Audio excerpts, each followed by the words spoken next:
하나님의 자녀가 된 우리가 이 세상을 살아가면서 희망을 갖고 살아가기를 우리 하나님은 그토록 원하시고 계십니다. 어떤 상황 속에서도 우리가 희망을 잃지 않기를 하나님이 바라시고 계신 것을 믿으시기를 바랍니다. 어떤 상황에서도 우리가 희망을 잃으면 안 돼요. 하나님이 원하지 않는 거예요. 하나님은 우리가 늘 그 소망을 가지고 희망을 가지고 살기를 원하신다라고 하는 것이죠. 요한복음 5장에 보면 38년 동안 병자로서 누워서 지냈던 사람이 있습니다.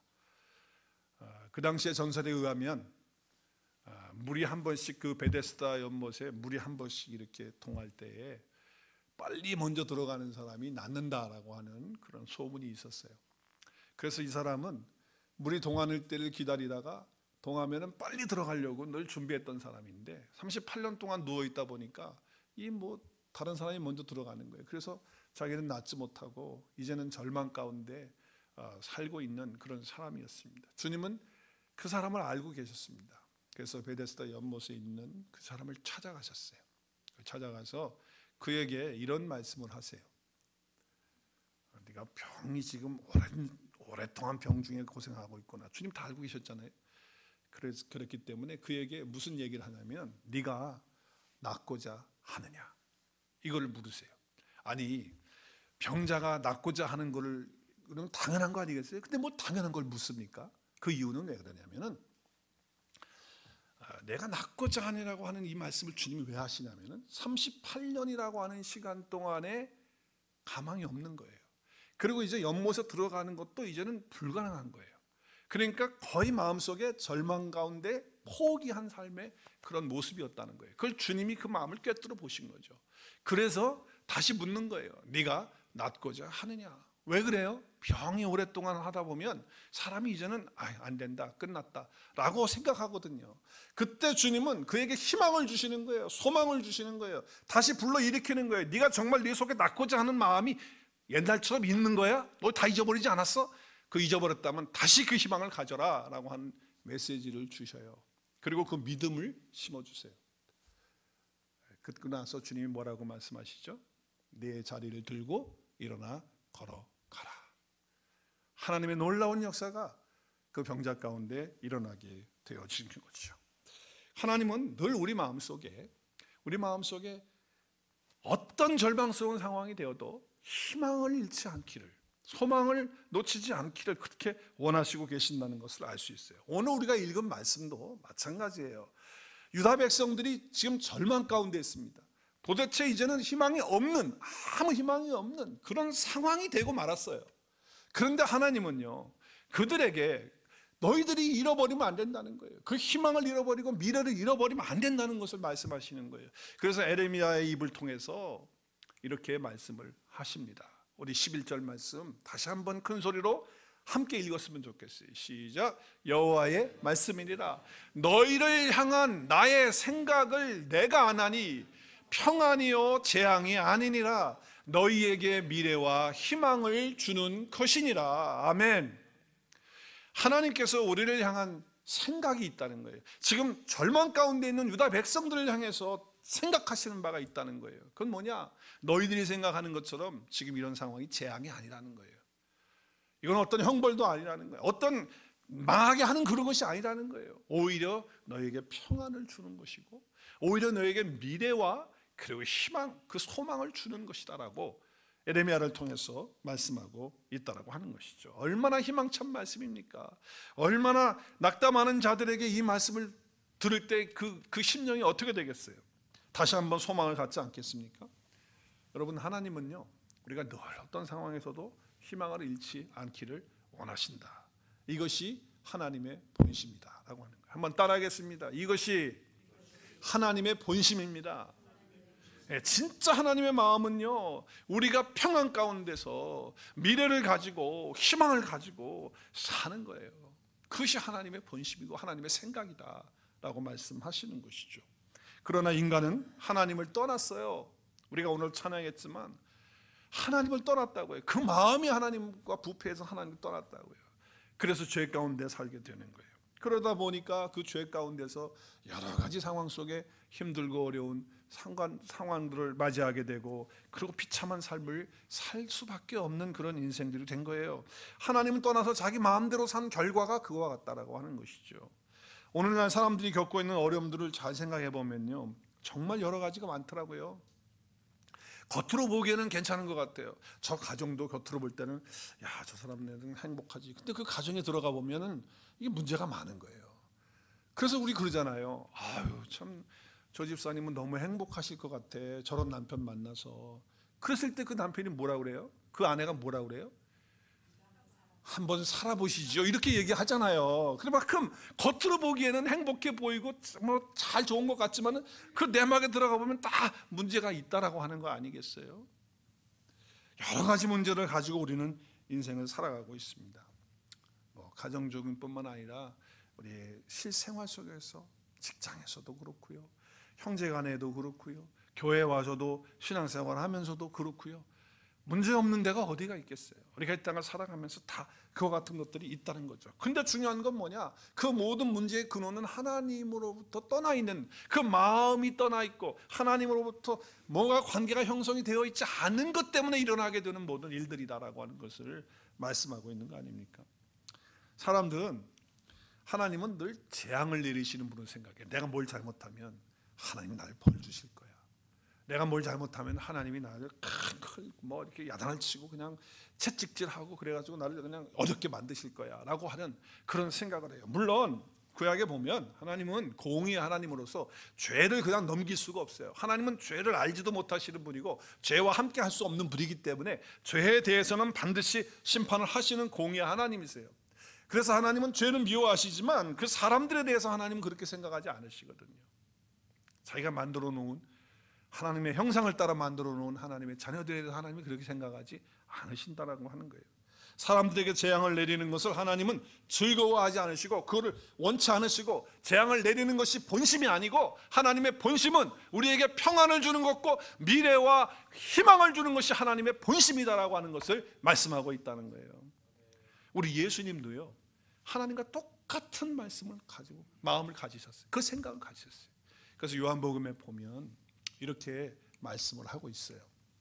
우리 한번 말씀 보겠습니다. 3장 17절 시작. 하나님이 그 아들을 세상에 보내신 것은 세상을 심판하려 하심이 아니고 그로 말미암아 세상이 구원을 받게 하려 하심이니라. 하나님의 본심은 뭡니까? 심판하는 겁니까? 구원하는 겁니까? 구원하시는 거예요. 예수님의 생각은 뭡니까? 심판입니까? 구원입니까? 구원입니다. 예수님의 그 계획과 그 생각과 그 본심도 하나님과 똑같은 거예요. 심판하고 재앙을 내려가지고 혼내주고 그러게 하시니 그게 마음이 아니라는 거예요. 그 생각이 아니라는 거예요. 하나님의 생각은 항상 우리로 하여금 평안을 주고 구원을 주고 그리고 희망을 가지고 사는 것, 이것이 하나님의 본심이고 우리 예수님의 마음도 똑같다는 것을 말씀하고 있는 것이죠. 오늘 본문의 배경은요, 바벨론으로 이제 포로로 유다 백성들이 잡혀가게 됩니다. 끌려가게 돼요. 그래서 1차로 벌써 많은 사람들이 바벨론 포로로 잡혀갔어요. 그리고 또 느부갓네살 왕이 또 예루살렘을 포위해가지고 또 잡아갔어요.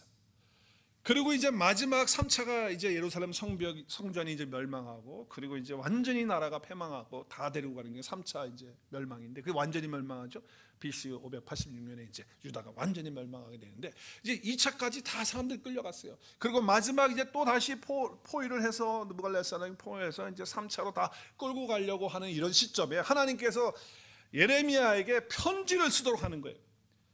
오늘 1절 말씀에 보면 편지를 쓰게 합니다. 누구에게 편지를 쓰냐면 지금 포로로 잡혀가 있는 사람들에게 하나님의 말씀이다라고 하면서 편지를 씁니다. 하나님이 주신 말씀이죠. 편지예요, 편지. 그래서 그 편지를 그 사람들에게 읽고, 또 마지막으로 남겨져 있는 지도자들도 이제 잡혀가게 되는데 그 사람들도 그 편지를 가지고 가서 거기서 함께 읽도록, 그렇게 해서 하나님이 편지를 써서 주시는 거예요. 그것이 오늘 본문의 말씀인 거예요. 자, 예루살렘은 완전히 이제 멸망합니다. 성전도 회파되었습니다. 그리고 그 기구들과 많은 귀족들도 바벨론으로 다 이제 포로로 끌려가게 됩니다. 다니엘도 끌려가, 에스겔도 끌려, 다 이제 잡혀가는 그런 상황이 되어지고 말았습니다. 자, 이런 상황 속에서 거짓 예언자들이 또 있었어요. 거짓 예언자들은 괜찮다. 그래도 뭐 잡혀가도 우리 다시 금방 돌아올 거니까 염려하지 말라 이러면서 거짓으로 예언을 했다고요. 이 거짓 예언자들이 있었단 말이죠. 그런데 하나님께서는 그 상황 속에서 하나님의 정확한 메시지를 예레미야를 통해서 주시면서 하나님의 생각과 유다 백성들의 생각이 완전히 달라요. 다른데 하나님의 생각을, 하나님의 그 본심을 예레미야를 통해서 오늘 유다 백성들에게 선포하고 있는 것이 오늘 본문의 말씀이에요. 자, 이제 예레미야는 눈물로 자기 백성이 망하는 것 때문에, 나라가 멸망하는 것 때문에 하나님의 말씀을 선포합니다. 자, 그런데 이제 문제는 뭐냐면 이 사로잡혀 가는 이런 사람들이 이제 생각할 때 우리는 이제 곧 돌아올 거야 라고 생각을 했지만 하나님의 생각은 완전히 달랐어요. 그게 아니라는 거예요. 그냥 5절 이하를 보면, 오늘 본문은 안 뜨지만 여러분 성경 보시면 5절 이하로부터 쭉, 오늘 29장 5절부터 쭉 이렇게 보면 하나님의 생각은 뭐냐면 이거예요. 너희들이 이제 거기서 집을 짓고 살라는 거예요. 집을 짓고. 아니 이제 금방 다시 올 사람이 무슨 집을 져요. 근데 하나님은 집을 짓고 살라는 거예요. 그리고 이제 결혼도 하라는 거예요. 그래서 자녀도 낳고, 그리고 거기서 이제 뿌리를 내리고 살라는 거예요. 아니 유다 백성들은 지금 우리가 잡혀갔지만 이거 잠깐 포로 생활하고 그리고 이제 조금 견디다 보면, 그래서 거짓 선지자들이 2년 정도 생각을 하면 된다라고 이렇게 거짓말로 했단 말이에요. 그러니까 우리 길어도 2년이다. 그러면 이제 잠깐 가는 거니까 뭐 집 질 필요가 뭐 있어요? 그리고 장가갈 필요도 없고 애 낳을 필요도 없어요. 이제 금방 2년 후면 가니까 다시 고국으로. 그렇게 생각들을 한 거예요. 근데 하나님의 생각은 그게 아니에요. 아이 거기 집 짓고 살라, 거기서 있으라, 그렇게 이야기를 하는 거예요. 그러면서 하나님이 이렇게 말씀하시는 거예요. 뭐라고 말씀하시냐면은, 자 오늘 말씀에 보면 10절 보면 이같이 하나님 말씀하세요. 바벨론에서 몇 년이 찬 후에? 70년이 찬 후에 너희를 다시 돌아보게 하고, 다시 선한 말, 하나님이 하신 은혜로운 그런 말을 통해서 너희를 다시 예루살렘으로, 너희 고향으로 돌아오게 하겠다는 거예요. 자 한번 생각해 보세요. 자기들은 지금 1, 2년 안에 다시 돌아올 거로 생각하고 있었는데 하나님은 그게 아니고 70년이래요. 자 그럼 포로로 끌려간 사람들이 나이가 뭐 어린아이 뭐 1세서부터 시작해가지고 뭐 50세, 60세까지 있다고 쳐요. 자 그러면은 70년이면 여러분 어떻게 되는 거예요? 자기 세대에 돌아와요, 못 돌아와요? 못 돌아와요. 거의 다 못 돌아오는 거예요. 그냥 포로로 여기서 그냥 비참하게 살다가 자기 인생 여기서 끝나는 거거든요. 거기에 무슨 희망이 있다는 거예요? 거기에 무슨 소망이 있어요? 아무것도 없는 거란 말이에요. 근데 하나님은 지금 그렇게 말씀하시는 거예요. 70년이 찬 후에야 다시 돌아오게 하시겠다라고 하시는 말씀을 하는 거예요. 그러니까 그 말씀을 전에 들었을 때 유다 백성들이 얼마나 충격을 받고 놀랬겠어요. 야 이제는 절망이구나, 이제는 끝났네, 우리는 여기서 다 죽고 마는 거네, 우린 고향 못 돌아가는 거네 라고 하는 절망 가운데 있을 수밖에 없는 거예요. 조금 후면은 뭐 선지자들이 얘기하기를 2년 후면은 우리가 돌아간다고 그랬는데 이게 무슨 말이냐 말이지. 하나님 말씀 맞아? 거기에 무슨 위로가 있고 거기에 무슨 소망이 있습니까? 그런데 70년 동안 고국으로 못 돌아오고 바벨론 포로 생활을 해야 하니까, 거기서 뿌리박고 살아야 되니까 얼마나 충격을 받았겠습니까? 그러니까 지금 하나님의 생각하고 유다 백성들의 생각하고 그 차이가 어때요? 많이 나요, 안 나요? 많이 나요. 많이 나요. 그래서 예레미야도 그와 같은 말씀을 하셨지만 그 전에 있었던 선지자 이사야도 같은 말씀을 해요. 이사야가 이런 말씀을 합니다. 한번 이사야서 55장 8절에서 9절까지 같이 읽었으면 좋겠어요. 시작. 이는 내 생각이 너희의 생각과 다르며 내 길은 너희의 길과 다름이니라. 여호와의 말씀이니라. 이는 하늘이 땅보다 높음같이 내 길은 여호와의 길보다, 너희의 길보다 높으며 내 생각은 너희의 생각보다 높으니라. 자 하나님의 생각과 유다 백성들의 생각이 어때요? 달라요. 근데 얼마큼 다르다고 그러죠? 우리 한국말로 쉽게 표현하면 얼마큼 달라요? 하늘과 땅 차이라는 거. 하늘과 땅 차이. 어마어마하게 다른 거죠. 아니 1, 2년 후에 돌아오는 걸 하고, 그리고 지금 70년을 하고 여기서 있다가 포로 생활로 끝나는 거하고 이 생각이 같습니까? 완전히 다른 거예요. 그러니까 오늘 예레미야를 통해서 주시는 말씀이 유다 백성들이 이해가 잘 안 되는 거예요. 아니 어떻게 하나님의 말씀이라고 예레미야가 선포하고 있는데 이게 지금 이해가 되겠습니까? 너무 달라도 너무 다른 거예요. 그때 예레미야가 이렇게 말하는 거예요. 너희들의 생각은 그렇다 할지라도 여호와의 말씀은 이렇다. 여호와의 생각, 여호와의 본심은 이렇다. 그게 뭐냐? 그게 뭡니까? 재앙이 아니라 평안이고 미래와 희망을 주는 것이다 라고 말씀을 하고 있다라고 하는 것입니다. 하나님이 왜 이런 말씀을 주실까요? 왜 이런 말씀을 주실까요? 지금 바벨론에 끌려가는 이들에게 희망을 주시기 위해서 이 말씀을 주시는 거거든요. 여러분, 우리가 하루를 산다, 또 뭐 한 달을 밥을 안 먹고 산다 그러면 죽을지도 몰라요. 근데 사람이 한 달 동안 살면서 아무런 희망 없이 산다? 그러면 그건 죽은 거랑 마찬가지예요. 희망이 없으면 우리 인생은 못 살아요. 우리에게 미래가 있고 희망이 있기 때문에 사는 것이거든요. 하나님이 주시는 희망의 말씀은 사람들이 말하는 희망과 차원이 다르다. 하나님이 자기 이름을 걸고 우리에게 주시겠다고 말씀하신 것은 틀림없이 이루어지기 때문에 그 자체가 우리에게 희망이 되고 소망이 되는 것이다 라고 하는 것입니다. 바벨론에 끌려가서 참혹한 현실을 눈앞에 두고 있는 이 사람들에게 얼마나 듣기 힘들었겠어요. 그런데 하나님이 말씀하셨구나 라고 하는 그 믿음이 지금 필요한 거예요. 그냥 흘려버리면 안 되는 거예요. 하나님이 주시는 그 믿음이 필요한 거. 어떤 믿음입니까?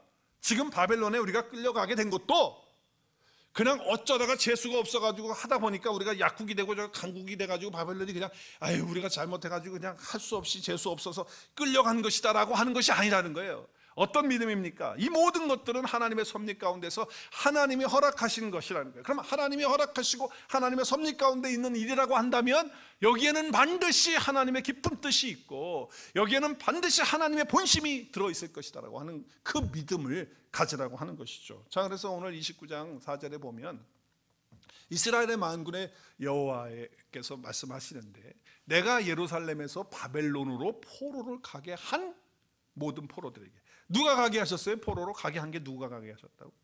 하나님이 가게. 하나님이 허락하셨다는 거예요.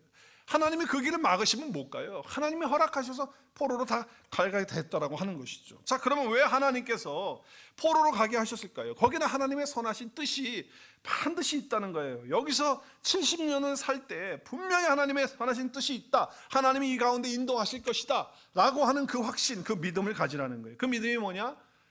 여호와의 생각, 하나님의 그 본심은 재앙이 아니다. 평안을 주려고 하는 것이고 미래의 희망과 소망, 희망을 주려고 하는 것이다라고 하는 거예요. 우리에게도 마찬가지예요. 우리가 지금 고통을 당하고 있고 여러 가지 힘들고 어려운 상황이 여러분의 개인적인 삶에도 있을 수 있고 가정에도 있을 수 있고 우리 교회 가운데도 있을 수 있어요. 정말 어려운 시기를 지날 때가 있잖아요. 정말 우리 마음속에 어떨 때는요 외로움이 찾아올 때가 있더라고요. 저도 그럴 때가 있어요. 사람들이 다 목사를 피해. 밥 먹을 때도 피해. 막 그러면 외로워. 혼자 밥 먹으려는. 진짜 외로워. 집에 가서 어떨 때 보면요, 참 목사가 좀 외로운 직업이다. 그래서 하나님께서 정말 목사는 외롭기 때문에 사람들을 의지하지 아니하고 하나님을 더 바라보고 의지하게끔 하신다 라고 하는 그런 걸 느낄 때가 있어요. 또 우리 삶 가운데 마음속에 우울한 것들이 있을 수가 있잖아요. 그럴 때 우리는요 엘리야를 통해서 보는 것처럼 엘리야도 영적 우울증이 정말 우울했거든요. 그리고 정말 자기 혼자밖에 없다라고 생각을 해가지고 자기 죽겠다고까지 엘리야가 하나님의 사람, 하나님 말씀을 전하는 사람이 그 정도까지 갔다고요. 그때 하나님께서 야, 너 엘리야, 너 그게 뭐냐? 네가 그따위로 돼가지고 선지자라고 말할 수 있어? 빨리 일어나지 못해? 하나님 그러지 않았어요. 하나님이 그를 시간을 두고 어루만지시면서 쉬게 하시고 그리고 먹이시고 그리고 그를 안아주시고 시간을 갖게 하시는 거예요. 그래서 그 심리학자들도 그런 얘기 하더라고요. 사람이 외롭고 쓸쓸하고 마음이 우울함이 오고 그리고 절망감이 막 와서 낙심이 되고 그럴 때는요 누가 옆에 와가지고 왜 그래 그러지 마 일어나 그따로 해가지고 되겠어 당신 집사 아니야 당신 장로가 그러면 돼 이런다고 해결될 게 하나도 없어요. 그때는요 쉬어야 돼요. 그리고 조용한 시간을 갖고 그래서 하나님과의 더 깊은 하나님의 그 사랑과 은혜에 빠지는 그런 우리는 이제 현대 심리학자들은 쉬고 편안하게 이렇게 있는 시간들만 얘기하지만 우리는 그런 시간만이 아니에요. 하나님과 함께 할 수 있는 그런 놀라운 시간들을 갖게 될 때 하나님께서 우리를 회복하시고 새롭게 하시고 우리에게 주시는 희망으로 다시 일어설 수 있는 그리고 평강 가운데 살 수 있는 우리의 삶이 될 수 있다라고 하는 것이죠. 그래서 오늘 여기 마찬가지예요. 오늘 말씀이 뭐예요? 너를 향한 나의 생각을 주님이, 하나님이 아신다는 거예요. 평안이라는 거예요. 절대로 재앙이 아니라는 거예요. 미래와 희망을 주는 거예요. 여러분 지금 힘든 시간 지내고 계십니까? 뭔가가 쓸쓸하고 외롭습니까? 오늘 주님이 말씀하십니다. 네 생각은 지금 그렇다 할지라도 내 생각은 너에게 정말 평안을 주고, 세상이 줄 수 없고 알 수 없는 그 평안을 내 마음속에 주기를 원하는 게 내 본심이고, 그리고 이런 일들을 통해서 너에게 더 큰 미래를 주고 더 큰 희망을 주기 위한 나의 마음이고 나의 뜻이고 나의 생각이다라고 하는 것을 믿음으로 받는 이 시간 될 수 있기를 주의 이름으로 축복합니다. 여러분 절대로 맨날 나는 뭐 안 된다, 좌절한다, 낙심하고 조금만 힘들면 내 인생 끝났다고 하고 죽고 싶다고 그러고 이렇게 생각하는데, 오늘 이 말씀을 통해서 하나님의 본심을 다시 한번 파악하고 다시 한번 붙드는 그런 은혜가 있기를 바랍니다. 왜 하나님의 본심, 하나님의 생각, 그 계획을 잘 우리가 파악하지 못할까요? 오늘 말씀 11절은요 12절과 13절과의 이게 세트로 같이 가는 말씀이에요. 뗄 수 없는 말씀이에요. 11절 한 절만 보면 안 돼요. 12절과 13절을 같이 패키지로 봐야 되는 말씀이에요. 자, 그럼 한번 보겠어요. 12절과 13절 시작. 너희가 내게 부르짖으며 내게 와서 기도하면 내가 너희들 기도를 들을 것이요, 너희가 온 마음으로 나를 구하면 나를 찾을 것이요 나를 만날 것이다. 할렐루야. 여러분 지금 무슨 말씀하는 거예요? 하나님의 본심이 뭐라 그러는 거예요? 하나님의 본심은 우리에게 평안을 주고 미래를 주고 희망을 주는 것이 하나님의 본심이고 하나님의 생각인데, 왜 하나님의 본심과 생각을 왜 우리가 못 깨닫고 왜 그걸 파악하지 못하고 왜 그걸 누리지 못하느냐? 기도하지 않기 때문이라고 말씀하는 거예요. 하나님 앞에 나가서 나를 찾고 나를 구하면 하나님의 그 마음을, 하나님의 그 본심을 내가 깨닫고 알 수 있는데, 우리가 그걸 하지 않고 있기 때문에 온 마음으로 하나님 앞에 기도하는 저와 여러분이 되어서 하나님의 마음을, 하나님의 그 본심을 우리가 온전히 깨닫는 그런 은혜가 있어지길 바랍니다. 기도하지 않으면 안 된다는 거예요. 하나님의 생각, 하나님의 계획, 하나님의 본심을 왜 우리가 잘 알지 못하느냐? 그것을 얻어내는 통로인 온 마음으로 하나님을 구하는 그 삶 자체를 우리가 이루어내지 않고 있기 때문에 그런 거라는 거예요. 오늘 에레미야는 분명하게 하나님의 말씀 우리에게 선포해주고 있어요. 저와 여러분도 하나님의 기도라는, 하나님을 구하는 기도라는 통로를 통해서 하나님의 생각과 그 본심, 그 마음, 그 계획을 우리가 알 수 있게 된다고 하면 우리의 삶은 달라져요. 우리의 삶은 바뀌어지는 거예요. 오늘 유다 백성들이 바벨론으로 포로 잡혀가도록 하나님이 허락하신 이유가 뭐라고 그랬어요? 왜 하나님이 그렇게 허락하셨어요? 왜? 구약을 보면요, 그들이 하나님의 택함을 받은 하나님의 백성들인데 그 하나님을 향한 그 신앙이 형식적인 거예요. 너무나도 형식적인 거예요. 그 내면에는 하나님이 없어. 내면에 없어. 그 속에 하나님이 없어요. 근데 입으로는 하나님을 말해. 그래서 교회 나오는 거, 요즘 말로 말하면 성전에 가는 거예요. 성막에 가는 거예요. 그래서 예배는 드리긴 드리는데 마음이 두 마음이에요. 그래서 바알도 섬기고 다른 우상신도 섬기면서 또 하나님의 이름을 부르면서 두 마음을 가지고 이렇게 섬기는, 그게 구약 성경의 전체 이야기 아닙니까? 정말 일편단심으로 하나님을 향한 전심으로 그렇게 찾는 그런 삶이 돼야 하나님과 바른 관계가 되는데, 형식적인 신앙생활이에요. 요즘 말로 말하면 교회 나와서 예배를 드리는데 내 내면에 하나님이 안 계시는 거예요. 주님이 나와 함께 동행하는 삶을 안 사는 거예요. 교회는 나오는데, 그러니까 주님과의 관계가 바르지 못하는 거예요. 그러니까 하나님 어떻게 하시는 거예요? 바벨론 포로라고 하는 힘들고 어려운 시간을 보내게 하시는 거예요. 어떻게 보면 광야와 같은 시간을 하나님이 허락하시는 거예요. 그래서 더 하나님 앞에 힘드니까 기도하게 하시고 엎드리게 하시는 거예요. 하나님을 찾도록 하시는 거예요. 기도하게 하시는 거예요. 그래서 하나님 뭘 보여주시는 거예요? 하나님의 본심, 하나님의 생각을 우리에게 알려주시는 거예요. 그때 우리는요, 거기서 진짜 평안을 받고, 거기서 진짜 위로를 받고, 거기서 진짜 하나님이 주시는 소망을 얻는 줄로 믿습니다. 하나님이 그렇게 하시는 거예요. 그런데 어떻게 하셨어요? 하나님이 율법도 주시고 그들에게 성막도 주시고, 성막이 나중에 성전이 되잖아요. 하나님이 다 허락해 주신 거예요. 그걸 왜 그렇게 하셨느냐? 왜 그걸 만들라고 하셨느냐? 왜 그런 것들을 통해서 하게 하시느냐? 그것을 통해서 하나님을 알도록 하시기 위해서, 나중에는 궁극적으로 오실 구원자 메시아를 알게 하시기 위해서 그림자적으로 다 그걸 만들어 놓으시고 그걸 그렇게 행하시면서 하나님께 가까이 오도록, 하나님과 바른 관계를 갖도록, 그래서 예수 그리스도 앞으로 오도록 하신 건데, 그것을 어떻게 한 거예요? 자기의 어떤 소유물로, 자기 어떤 욕심으로 전락시켜 버린 거예요. 그래서 그것을 인도하는 제사장들이나 그것을 인도하는 사람들이 타락한 거예요. 하나님과 떠났어. 형식을 추구하는 거예요. 그래서 그런 사람들이 그 백성들을 인도하다 보니까 어떻게 해요? 전부 다 그렇게 되어지는 형식적인 그런 관계 속에서 신앙생활을 하고 있는 그런 상태가 되고 만 거라는 거죠. 그것이 구약계의 핵심적인 메시지라는 거예요. 그러니까 오늘 지금 바벨론으로 포로로 잡혀가게 되는 이 모든 것은 율법과 절기와 성막과 제사 등을 하나님을 가르쳐주기 위해서, 하나님과 진정한 관계를 맺기 위해서 만들어 놓은 기구들이고 만들어 놓은 것들인데, 예수 그리스도 앞으로 인도할 수 있도록 예수님과의 관계를 갖도록 한 것인데, 그거를 통해서 자기들의 유익을 찾고 하나님보다도 어떤 다른 것들로 통해서 왜곡하고 변질시켜버리는 그러한 일들이 일어나게 되니까, 하나님은 어떻게 해요? 자기를 찾도록 하시기 위해서 하나님은 이렇게 바벨론이라고 하는 도구를 통해서 하나님이 일을 하신다는 것을 볼 수가 있는 것이죠. 그러면 사랑의 하나님이 왜 도대체 그렇게 하시느냐? 우리 하나님은 사랑의 하나님이야. 물론 구약에는 하나님께 진노도 하시고 형벌을 내리시는 하나님으로 나타나기도 하시지만, 그렇지만 하나님은 사랑의 하나님이란 말이에요. 긍휼의 하나님, 자비의 하나님이란 말이에요. 그래서 우리가 구원 얻는 것인데 왜 하나님이 이렇게까지 하셔야 되느냐? 여러분, 출애굽을 한 이스라엘 백성들은요, 하나님이 얼마나 화가 나셨는지 한 번에 이런 발언까지 하시잖아요. 내가 이 백성들을 다 죽여버리겠다. 아니, 얼마나 힘드시면 하나님이 그런 말씀을 하셔요. 얼마나 마음이 아프시면 그런 말씀을 하시겠어요.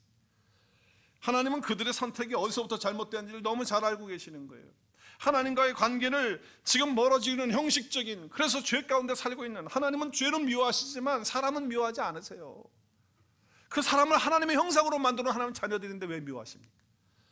그 죄 때문에 하나님이 보죠. 그래서 그 죄로 말미암아 하나님과의 관계가 멀어지는 것 때문에 하나님이 가슴 아픈 거예요. 그거 염려가 되는 거예요. 여러분, 형식주의는요, 율법주의는요, 그래서 하나님을 왜곡하는 거예요. 하나님을 잘못 알게 된다는 거예요. 예수님을 통해서 드러난 하나님은 어떤 분이십니까? 사랑과 은혜의 하나님이란 말이에요. 그 하나님을 우리가 알아야 되는 거예요. 율법을 잘 지켜서 구원 얻는 것도 아니고, 내가 못 지켜서 구원 못 받는 것도 아니에요. 율법 앞에서는 우리가 살아남을 수 있는 자가 아무도 없어요. 누가 살아남을 수 있습니까? 10계명의 계명을 여러분 완벽하게 다 지키는 사람이 있습니까? 절대로 있을 수 없죠. 그래서 예수님을 통해서 우리에게 구원을 주신 거예요.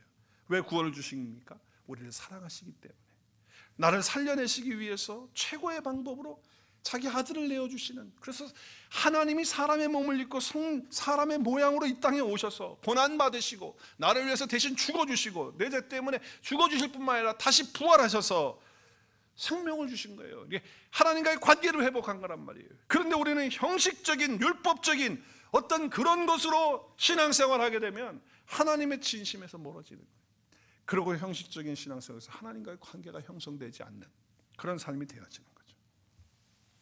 그래서 우리는 하나님 앞에서 이제 예수 그리스도 안에서 옛사람은 죽고 새 사람으로 빚어져서 새 사람이 되었어. 이제 그 은혜의 과정 가운데서 살아가는 거예요. 자, 그렇기 때문에 닥쳐온 이런 고난들, 당장 지금 힘든고 어려운 일들, 이것 때문에 낙심이 온다 할지라도 순간적으로 올 수 있어요. 어떤 외로움과 쓸쓸함도 올 수 있어요. 어떤 우울함도 올 수 있어요. 순간적으로 올 수 있죠. 그러나 그때 그래도 우리 하나님은 선하시고 인자하시고 사랑과 은혜가 풍성하신 분이다라고 고백할 수 있기를 바랍니다. 하나님은 그런 하나님이신 거예요. 나를 향해서 이렇게 어려운 일들을 왜 하나님이 허락하실까? 그 안에는 하나님의 더 깊은 생각이 있으시고 본심이 있다. 우리에게 평안을 주기 위한 것이고 미래와 희망을 주기 위해서 하나님이 그렇게 하시는 것이라고 하는 것이죠. 그러므로 무엇보다 먼저 예수님을 깊이 알고 배우는 그 은혜를 사모해야 돼요. 한번 따라하겠습니다. 예수님을 더 깊이 알고 더 배우는 그 은혜를 사모하고 구하겠습니다. 여러분, 예레미야는 지금 뭐라고 그래요? 온 마음으로 나를 구하면, 하나님을 찾으면 하나님이 찾아지고 하나님 만나 주신다는 거예요. 하나님 만나면 하나님의 생각을 알게 돼요. 하나님 본심을 알게 돼요. 하나님이 무슨 마음을 가지고 계시는지 알 수가 있다는 거예요. 아, 그렇구나. 하나님이 이런 과정 속에서도, 이런 어려움 속에서도 나에게 평안을 주시기 위한 것이구나. 이런 상황 속에서도 나에게 희망을 주시기 위한 것이구나. 하나님 감사합니다 하고 하나님을 찬양할 수 있는 자리가 되는 거예요. 그런데 우리는 어떻게 해요? 예수님의 십자가의 그 은혜와 그 부활을 붙들고 우리가 신앙생활을 해야 되는데, 우리들은 어떻게 해요? 자꾸 내가 스스로 뭘 해보려고 그래. 그래서 내 스스로 노력해서 내가 좋은 밭이 되어가지고 좋은 열매를 내가 스스로 맺어야지라고 생각을 해. 좋은 밭이 내가 될 수 있습니까? 아무리 해도 안 돼요. 내가 할 수가 없고 농부가 땅을 개간해 줘야지만 되는 거지 내가 할 수가 없거든요. 근데 우리는 내가 개간을 해가지고 좋은 땅 만들고, 그리고 그래가지고 내가 좋은 열매를 맺는다고 자꾸 그렇게 생각을 하는 거예요. 그래서 율법으로 복음을 해석하고 율법으로 복음의 삶을 살려고 자꾸 그렇게 하니까, 하나님은 그게 아닌데 자꾸 그렇게 사니까, 그걸 가르쳐서 하나님은 뭐라고 말씀하시냐면 죽은 행실이라 그래요. 죽은 행실. 그래서 여러분 히브리서에 보면 6장에 보면 이렇게 얘기를 해요. 예수 그리스도의 초보의 그 도의 초보는 율법의 신앙, 율법을 따라 사는 걸 말하는데, 율법을 따라가는 걸 버리고, 또 죽은 행실이 뭐냐면 내가 좋은 땅이 스스로 되겠다, 내가 좋은 열매를 스스로 맺어보겠다 라고 하는 행실은 죽은 행실이라는 거예요. 그걸 회개해 돌이켜야 돼. 거기서 돌이켜야 된다는 거예요. 만약에 우리가 죽은 행실로 또 율법적으로 그리스도의 초보로 이렇게 그렇게 신앙생활을 계속하면 결과는 어떻게 되느냐? 바로 그 뒷절에 나와요. 땅에 내리는 비를 통해서 합당한 채소 아름다운 열매를 맺으면 얼마나 좋겠어요. 근데 내가 뭘 하려고 하고 그렇게 죽은 행실로 하게 되면 뭐가 나오느냐? 바로 가시와 엉겅퀴밖에 나오는 게 없어요. 그래서 교회 신앙생활하면서도 보세요. 뭘 열심히 한다고 하고 내가 스스로 뭘 하겠다고 하다가 뭐예요? 갑자기 그 속에서 가시가 나와, 엉겅퀴가 나와. 그래서 자기도 찔리고 다른 사람 찔르고. 여러분 그거 너무나도 보지 않아요? 그렇잖아요. 우리가 경험하는 거 아니냔 말이에요. 그렇기 때문에 우리의 신앙생활이 정말 예수 그리스도를 더 깊이 알고 하나님의 생각이 더 뜻이 무엇이고 하나님의 그 본심이 무엇인지 거기에 집중해야 하고, 하나님을 구하는 자리로, 하나님을 찾는 자리로 늘 나가셔서 우리가 정말 더 깊은 기도의 자리가 우리의 삶이 되어지는 그런 축복이 있기를 바라요. 뭘 해서 어떤 행위를 위해서 우리가 좋은 밭 되고 열매를 맺게 되는 거, 그거는요 내는 게 뭐라고요? 엉겅퀴하고 가시덤불밖에 나는 거 없어요. 기억하셔야 돼요. 여러분 꼭 기억하셔야 돼요. 그렇기 때문에 우리는 뭐예요? 예수 그리스도를 통해서 드러난 하나님의 사랑과 그 구원의 의를 붙들고 주님이 나를 위해서 해주신 그것들을 묵상하고 감사하며 찬양하며 그 은혜를 더욱 사모하고 구하고 찾는 저와 여러분이 되실 수 있기를 바랍니다. 제가 요즘 목회하면서 힘든 것이 뭐냐면, 뭐 교회가 크게 성장하지 않고 뭐 이렇게 되어지는 것 때문에 힘들고 어려운 것들보다도 어떤 목회적인 기술의 어떤 한계 뭐 이런 것도 아니고요. 또 설교를 내가 어떻게 이렇게 하면 잘할 수 있고 이렇게 하면 뭐 할 수 있을까 하는 그런 어떻게 하는 거, 또 행정적으로 뭐 교회를 어떻게 섬기고 어떻게 할 것이냐라고 하는, 사실 이것이 아니에요. 정말 제가 요즘에 절감하고 있는 건 뭐냐면, 많은 시간 하나님과의 교제의 시간을 더 갖고 말씀의 묵상을 시간하면서 그분을 더 알아가고 정말 더 깊이 기도하고, 그래서 주님을 찾고 구하는 그것이 돼야 되는데, 야 목회가 하면 할수록 왜 그것이 힘들어질까? 어떤 기술적인 문제가 아닌 거예요. 행정적인 문제가 아닌 거예요. 내가 예수님에 대해서 더 알고 싶어하고 더 깊이 들어가고 싶은데 그것이 안 되는 것이 너무 안타깝고 답답하다 그거예요. 예수님을 이만큼 믿었는데, 내가 예수님 앞에서 이렇게 목사까지 되었는데도 그렇게 되지 못하는 그런 마음을 내가 스스로 느낄 때 이것이 너무 답답하고 안타깝다라고 하는 것이에요. 여러분 마음속에 정말 오늘 예레미야가 말씀합니다. 온 마음을 다하여 하나님을 구하고 찾으라. 여러분 주님을 더 알고자 하는 열정, 정말 과거에 처음 주님 만났을 때 그 감사와 감격이 다 여러분에게 있는 줄 알아요.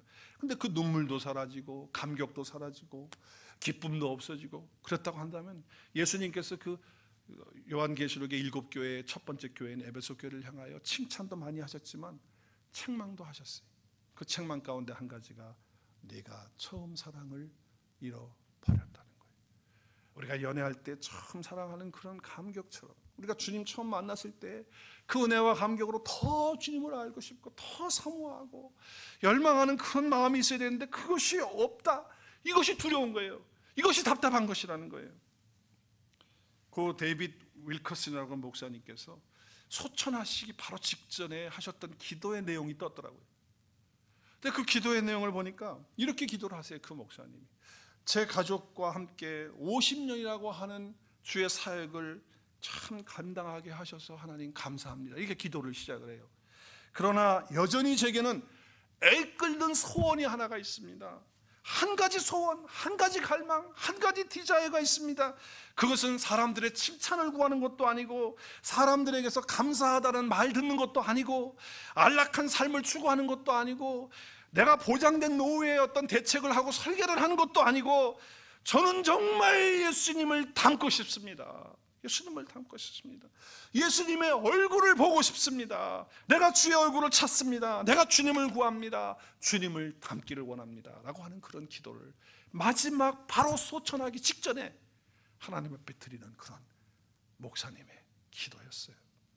저는 이 데이빗 윌커슨 목사님의 기도가 모든 문제의 해답이 되는 줄로 믿습니다. 아무리 힘들고 어려운 상황이 되어도 내가 더 주님께 가까이 나가기만 하면, 더 주님을 구하기만 하면, 더 주님을 닮기를 원하는 그 갈망으로 주님 앞에 나가기만 하면 주님께서 그 말씀을 깨닫게 하시고 하나님의 본심이 무엇인지 알게 하시고 하나님의 그 계획과 생각이 어떤 것인지 알게 하시면서 우리에게 말로 할 수 없는 평강과 기쁨과 희망을 주실 줄로 믿습니다. 그런 은혜가 저와 여러분 삶 가운데 있으시기를 주의 이름으로 축복합니다. 우리 함께 기도하는 시간 갖겠습니다.